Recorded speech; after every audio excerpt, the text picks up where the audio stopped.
Assalamualaikum warahmatullahi wabarakatuh. Saya Rismayanti, mahasiswi dari Fakultas Kesehatan Masyarakat Universitas Indonesia Timur, mata kuliah Pendidikan Agama Islam. Baik, saya akan membawakan materi tentang ekonomi Islam. Secara epistemologi, ekonomi Islam dibagi menjadi dua disiplin ilmu. Yang pertama yaitu ekonomi Islam normatif, yaitu studi tentang hukum-hukum syariah Islam yang berkaitan dengan urusan harta benda, dan sedangkan yang kedua ekonomi Islam positif, yaitu studi tentang konsep-konsep Islam yang berkaitan dengan urusan-urusan harta benda, khususnya yang berkaitan dengan produksi barang dan jasa.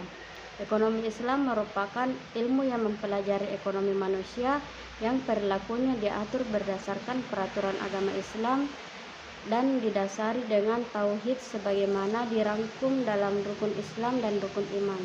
Selanjutnya yaitu tujuan ekonomi Islam, penyucian jiwa agar setiap muslim bisa menjadi sumber kebaikan bagi masyarakat dan lingkungannya. Tegaknya keadilan dalam masyarakat. Keadilan yang dimaksud mencangkup aspek kehidupan di bidang hukum dan muamalah. Tercapainya kemaslahatan yang mencangkup keselamatan keyakinan agama, keselamatan jiwa, keselamatan akal, keselamatan keturunan dan keluarga, serta keselamatan harta dan benda. Sejarah ekonomi Islam. Sejarah ekonomi Islam berawal dari diangkatnya Muhammad sebagai utusan Allah pada usia ke-40 tahun. Rasulullah mengeluarkan berbagai kebijakan, selanjutnya diikuti dan diteruskan oleh pengganti-penggantinya, yaitu Khulafaur Rasyidin. Pada masa Rasulullah, sistem ekonomi yang diperlakukan adalah sistem ekonomi yang telah disyariatkan dalam Islam. Sejarah ekonomi Islam pada dasarnya bersumber dari ide dan praktik ekonomi yang dilakukan Muhammad SAW dan para Khalifah Rasyidin serta pengikutnya sepanjang zaman. Prinsip ekonomi Islam. Setiap sistem ekonomi mempunyai inti paradigma. Inti paradigma ekonomi Islam bersumber dari Al-Quran dan Sunnah. Titik ekonomi Islam mempunyai sifat dasar sebagai ekonomi Rabbani dan Insani.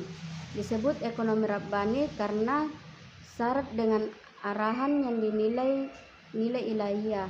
Sedangkan ekonomi insani karena ekonomi ini dilaksanakan dan ditunjukkan untuk kemakmuran manusia. Ilmu ekonomi Islam memiliki 3 prinsip dasar, yaitu tauhid, akhlak, dan keseimbangan.